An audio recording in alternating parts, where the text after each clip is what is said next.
Valentino Nouma naye amehusika katika mchezo wa hapo baadaye. Mohamed Hussein Zimbo Jr, kapteni wa kikosi cha Simba Sports Club, naye atakwenda kuhusika mchezo hapo baadaye akiambatana na Abdurazak Hamza, pamoja na kuto kumuona mara nyingi sana katika kikosi cha kwanza kabisa cha wekundu wa Msimbazi Simba, naye hapo baadaye anakwenda kuhusika. Hussein Kazi naye baada ya kukosekana katika kikosi cha kwanza cha Simba Sports Club, hapo baadaye anakwenda kukipiga dhidi ya Mbeya City.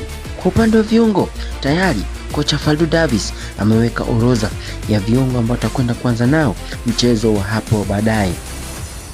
Yusuf Kagoma, moja kati ya kiungo imara sana katika wekundu wa Msimbazi Simba, anakwenda kuanza mchezo wa baadaye.